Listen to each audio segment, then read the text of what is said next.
Teorias raciais e racismo no Brasil. Se você está aqui, é porque você está buscando a redação nota máxima. Sim, e eu tô aqui para te ajudar com isso, trazendo muito argumento para você utilizar na introdução, no desenvolvimento e na conclusão da sua redação. Mas não para por aí não.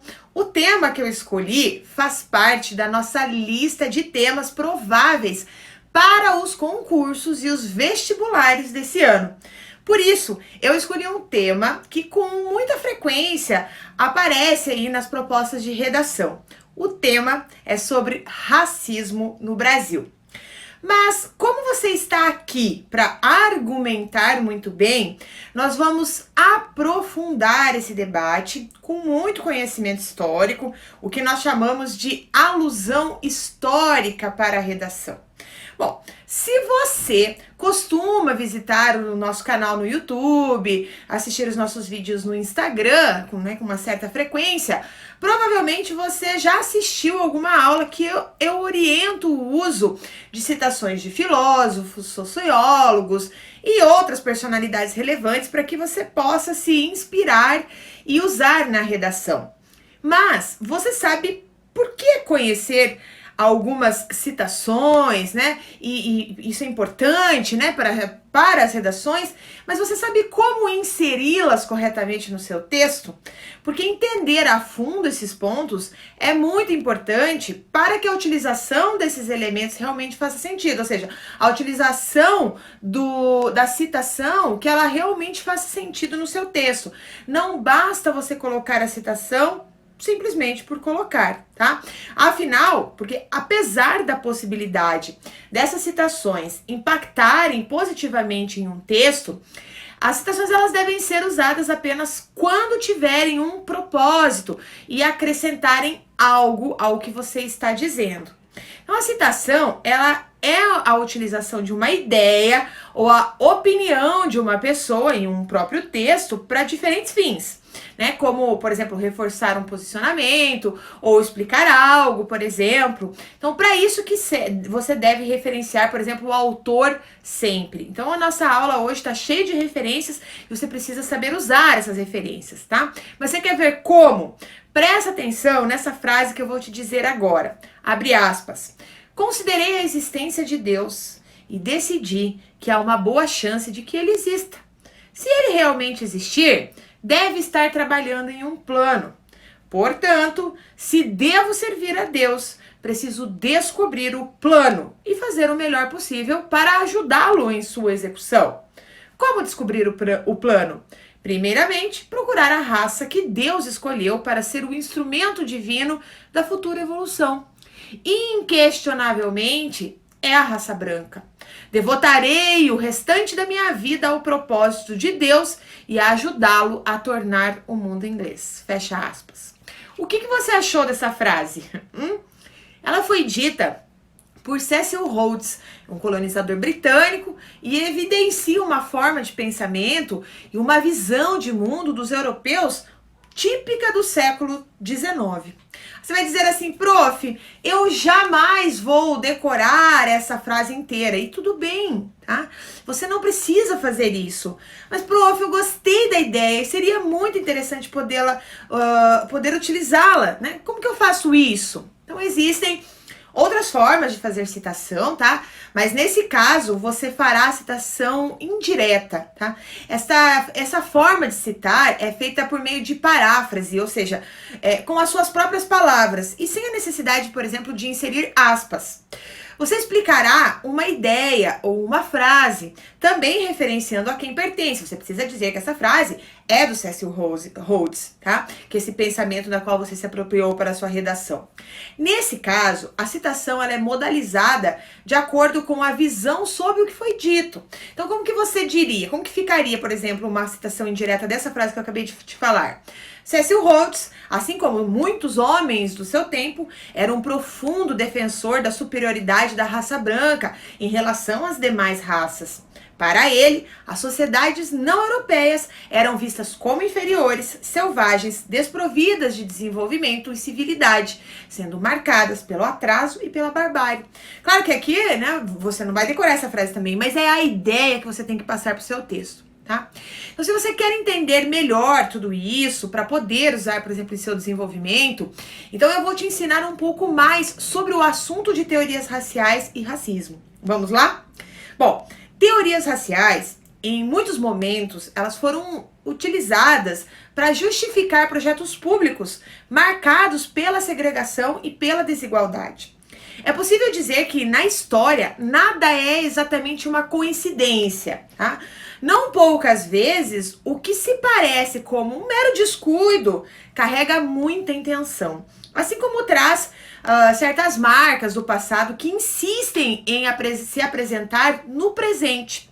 E um bom exemplo é a entrada das teorias raciais, as teorias do darwinismo racial, bem no contexto em que o sistema escravocrata ia finalmente se desmontando no Brasil aí no século XIX. Ou seja, em finais do século XIX, ao mesmo tempo em que o país se preparava para abolir a escravidão, ele tomava força e virava moda uma série de teorias do determinismo racial, também conhecidas como darwinistas sociais, e elas divulgavam a concepção, na época, considerada científica, tá? De que as raças se constituíam em fenômenos não apenas finais, como essenciais. Elas eram ontologicamente diferentes. Então, por conta desses pressupostos, buscavam também estabelecer hierarquias nas quais os brancos, né, os europeus, apareciam no topo da pirâmide social, enquanto os negros, os indígenas, figuravam aí a base social. Por fim, como eles acreditavam que as raças eram profundamente diversas e se diziam inclusive poligenistas, opunham-se às máximas de Charles Darwin, né, que viveu ali entre 1809 e 1882, que defendeu a tese de que nós todos partimos de um berço e de uma origem comuns, advogando assim os princípios do monogenismo. Já os darwinistas raciais, a despeito de partirem da teoria de Darwin, consideravam que no processo evolutivo as raças teriam se diferenciado. Então, por isso mesmo, eles julgavam que muito pior do que as raças puras eram as raças mestiças. Segundo teóricos do racionalismo, como Joseph Arthur Gabineau, que viveu entre 1816 e 1882 na França, e também o Raimundo Nina Rodrigues, que viveu de 1862 a 1906 aqui no Brasil, a mistura apenas levava à degenerescência, tá? Pois carregava, segundo eles, as piores características de cada um dos lados da parentela. Existiam, inclusive, sinais externos que ajudavam a determinar tais pessoas e tais tipos. Esses eram chamados os estigmas, os quais poderiam ser divididos em sociais, né? Por exemplo, tatuagem, ter epilepsia, loucura e até mesmo anarquismo. Ou biológicos, né? Tipo linha solitária na palma da mão, testa pronunciada, nariz de águia ou a cor amorenada. Bom, até aqui você já tem vários nomes e ideias que são possíveis de serem utilizadas no desenvolvimento da sua redação, certo? Então isso vai te ajudar muito na fundamentação da sua tese, quando você cita autores, quando você cita ideias, um período, por exemplo, o século XIX, que eu acabei de falar, um período, e você pode falar que essa ideia das teorias raciais se estende até o século XXI. Tá? Usar esse conhecimento histórico pode enriquecer bastante a sua produção.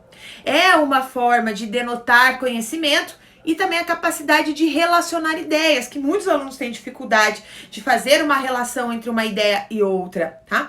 Mas muito cuidado. O texto dissertativo argumentativo, ele prevê a argumentação, ele prevê a discussão, a defesa de um ponto de vista.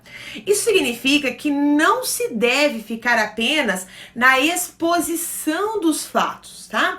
É preciso argumentar. Então, se ocorrer apenas a exposição, né, você terá um outro tipo de texto, que é um texto dissertativo expositivo, que não é o nosso caso aqui. Eu ensino você a fazer um texto dissertativo argumentativo, ou seja, com muitos argumentos, com muito conhecimento, com uma bagagem sociocultural bem grande, tá? Então, quando eu falo no argumentativo, isso significa que não basta você citar nomes, não basta você citar ideias, que é preciso você ser crítico. Mas como ser crítico nesse caso? Né? Nesse caso das teorias raciais, né? Do racismo, enfim. Bom, sem ser polêmico demais, às vezes você não quer ser polêmico demais na banca. Então, você pode dizer que, como se vê, não havia mesmo coincidência ao vincular as populações negras às práticas biologicamente determinadas, como a criminalidade ou a insanidade. Essas eram, pois, teorias da diferença e opostas a uma visão mais universal. Então, dessa maneira, olha só que legal. Enquanto o liberalismo ia ganhando força no século XIX e mostrando que os homens eram iguais, veja, o século XIX é logo após a Revolução Francesa, né? O século XIX é um século liberal, então se falava muito sobre essa questão da liberdade, igualdade, fraternidade. Gente, igualdade, eles mostravam que os homens eram iguais, mas esses modelos raciais propunham o oposto, que a humanidade andava profundamente cindida, né, e separada por raças. Perceba que ao relacionar o liberalismo e as teorias raciais, o que eu acabei de fazer aqui ao te explicar isso? Eu problematizei, eu argumentei, eu mostrei senso crítico. Olha, ao mesmo tempo em que o liberalismo estava crescendo, né, estava ganhando força, teorias raciais que são, né, que mostram diferença e não igualdade, estavam crescendo também, tá? Viu? Então não basta selecionar bons fatos para você citar, pois além dessa preocupação com a seleção, é preciso ter atenção com a organização da argumentação. Os argumentos precisam apresentar uma sequência lógica, eles precisam estar relacionados, articulados à tese, bem como explicados e fundamentados.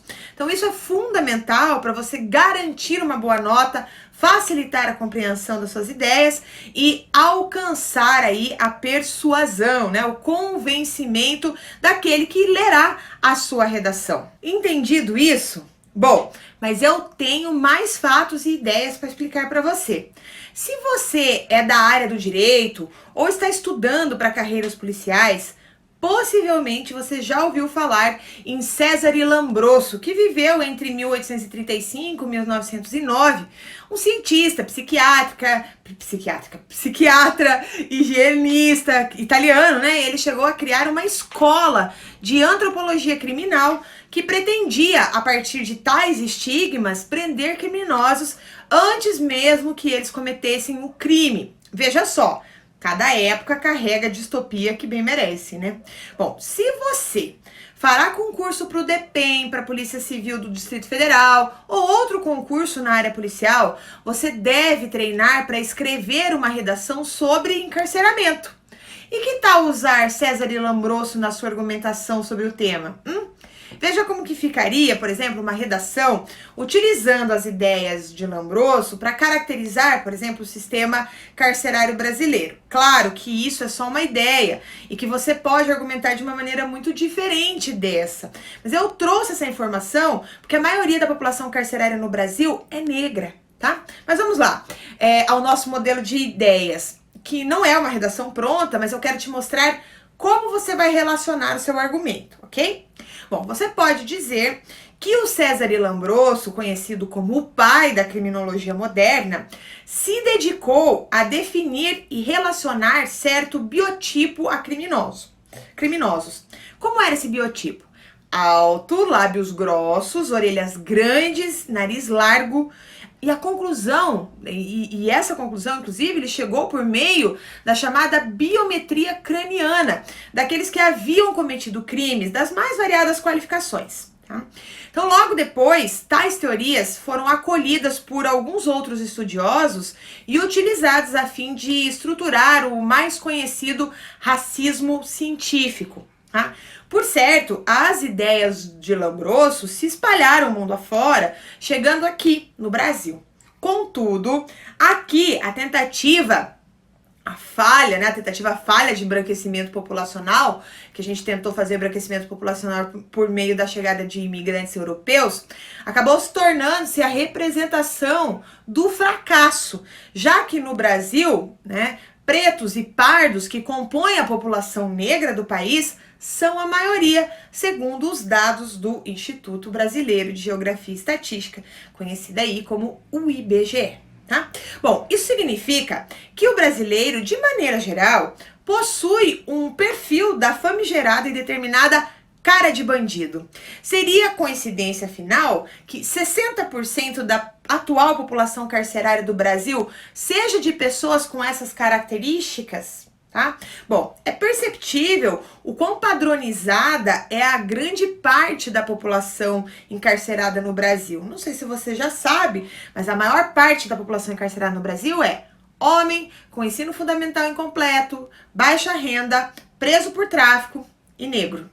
Logo, mais de 100 anos depois da libertação dos escravos, mesmo nascendo livres, os negros permanecem acorrentados muitas vezes ao preconceito, à segregação, o difícil acesso a políticas públicas, né, a uma menor escolaridade, o que leva ele também a ter uma menor remuneração e entre outras questões sociais. Tá?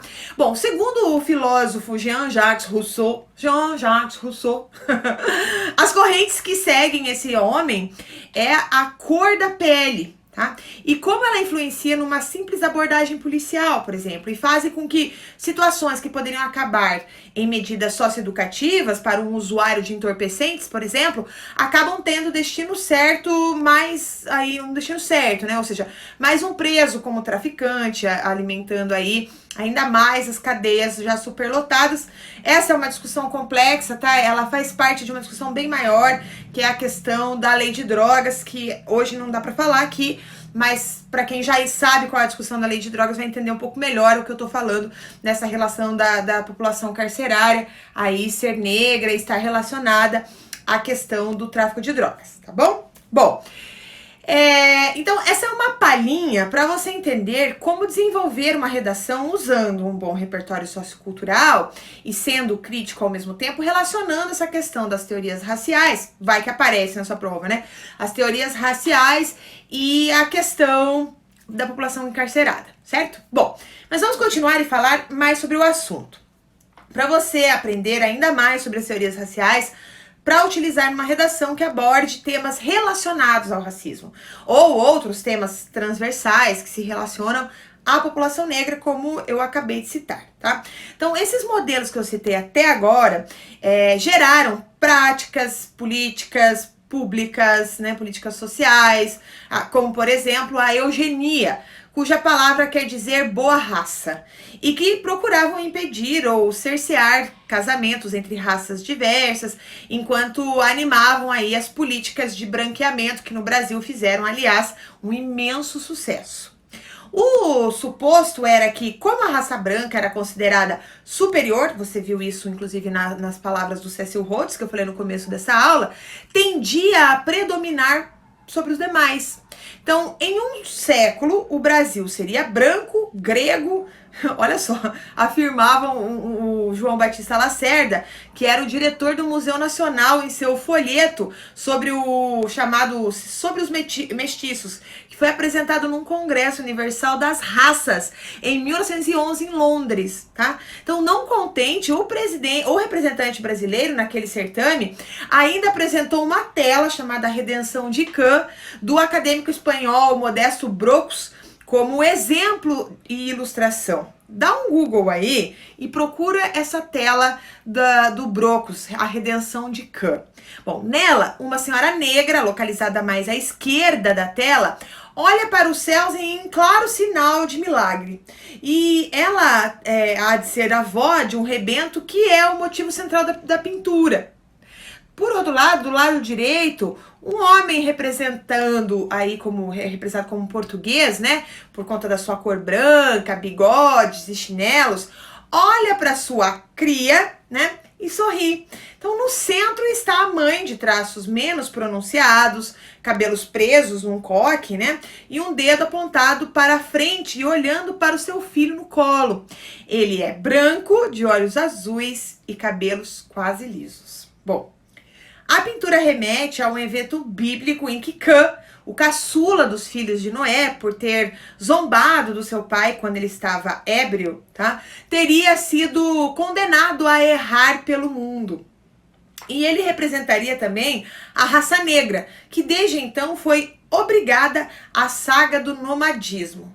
Então, nesse caso, no entanto, a verdadeira redenção remete ao fato de que os negros viravam brancos e passavam a constituir famílias estáveis. Então, essa foi a ideia apresentada em 1911, no Congresso em Londres. Bom, a mensagem era sutil, mas nem tanto, né? Bastava observar a diferença entre o solo onde pisa o pai, que é todo pavimentado, e o chão de terra, onde aparece a disposta avó, tá? Então, também chama a atenção como ele veste os sapatos, que no Brasil se converteram em símbolo de liberdade nessa época, tá? E a negra está descalça. E ainda, o pai tem como fundo uma moradia construída e a avó uma palmeira que alude apenas à natureza do país. Ele estaria para a civilização na mesma medida em que ela continuava a viver na barbárie. Já Lacerda defendeu no Congresso de Londres exatamente essa tese. Não sou eu que estou fazendo interpretação, não, tá? Antes que você fale, Bruxelas está interpretando. Não sou eu que estou fazendo essa interpretação. Foi o Lacerda que falou lá em Londres isso, que o Brasil seria branco no espaço de 3 gerações. Por isso, a mãe aponta para o futuro e a criança traz nas mãos uma laranja tropical e não uma maçã europeia como a Eva. A tela remete ainda ao tema clássico do milagre do nascimento de Cristo numa manjedoura, agora ambientado aqui no nosso país. As teses de embranquecimento estão presentes não só nessa tela da redenção de Cã, que eu sugiro realmente que você busque essa tela na internet, tá? Mas também tem outras obras da época que deixaram uma herança na constatação de que as pessoas de pele mais clara têm acesso a mais privilégios no Brasil, melhores empregos, melhores salários, melhores condições de vida, entre outros aspectos, né, o que vem sendo chamado aqui de colorismo. Também uma outra questão para um outro momento de aula, mas que vale a pena você dar uma estudada. É marcante no Brasil, inclusive, um tipo de racismo que pode escapar às estatísticas e que se expressa em diversas discriminações no cotidiano. Então, isso remete ao que os pesquisadores têm chamado de branquitude ou branquidade, ou seja, as diferentes formas de percepção do mundo e a autopercepção de si, que manifesta a prerrogativa de que ser branco é um privilégio que habilita outros privilégios. A prevalência dessas percepções e as suas implicações é um dos aspectos mais marcantes do racismo à brasileira, diante da qual se fazem urgentes as ações que resultem numa tomada de consciência e na reparação das desigualdades raciais, né? Então, e esse era, inclusive, o tipo de modelo que parecia ser preconizado pelo governo brasileiro naquele contexto, né? Ou seja, o esquecimento do passado versus presente da escravidão e uma invenção de um país branco nos trópicos. Não por acaso, na época, circulou um dito popular que afirmava: a liberdade pode ser negra, mas a igualdade é branca, porque os negros tinham acabado de receber a liberdade. Tá? Então, sem qualquer inocência, as populações saídas da escravidão, que não viram durante a Primeira República a implementação de projetos de inclusão e padeciam com esse tipo de teoria racial, eles desacreditavam do alcance da ideia de igualdade em um país onde os postos de mando estavam e ainda estão basicamente concentrados por representantes brancos e homens que acreditam que o país é reservado um futuro brilhante porque é europeu. E agora, para finalizar, né, você deve estar pensando assim, professora, mas como concluir com ideia, né? Concluir, ter ideias para um tema tão complexo, né? Então, todo texto necessita de uma conclusão, você sabe disso. Ela é a síntese daquilo que foi escrito no corpo do texto, fechando as ideias. Então, a quantidade de linhas, inclusive, pode variar, tá? Mas não deve ser muito longa e deve chegar aí ao ponto sem enrolações. Na dissertação, é comum que a conclusão traga uma proposta de solução ao que foi tratado no texto. Tá? Então, é isso ali da questão das estruturas de redação. Você pode dizer, por exemplo, nessa conclusão, que esse tipo de teoria não é mais considerada científica. No entanto, nos dias de hoje, ela migrou para a poderosa teoria do senso comum, que continua a circular no Brasil de forma sinuosa. Por isso, teorias raciais não estão presas no passado, pois apesar do determinismo racial e as políticas de branqueamento não serem mais teorias oficiais, elas fazem ainda parte do nosso racismo do dia a dia. Elas não são naturais, pois são fruto de construções históricas, de construções sociais perversas. Né? Por fim, se sabemos que raça é um conceito que não se sustenta cientificamente, pois há só uma raça, né, a raça humana, nós conhecemos o poder da raça social, aquela construída pelas sociedades, a que tem capacidade de transformar meras diferenças fenotípicas em desigualdades de largo alcance. Muitas vezes os estereotipos e os preconceitos atuam de maneira pretensamente invisível, ou seja, eles mostram e não mostram a sua realidade. Né? O que causa espanto, inclusive, é ver como ainda existe muita gente por aí que acredita que o racismo é conversa mimimi. Pois é, e não é, né? Nós só teremos uma democracia plena no Brasil quando nós dissermos um solene não ao racismo, né? Por sinal, nessa nossa atual conjuntura, não basta se dizer não racista, é preciso atuar como antirracista, certo? Bom, eu espero que você tenha gostado da aula, que você tenha gostado das explicações. Eu tentei te mostrar aqui como você aplicar o conhecimento em diversas situações aqui, porque o tema racismo, ele pode aparecer aí dentro de vários outros subtemas na sua redação.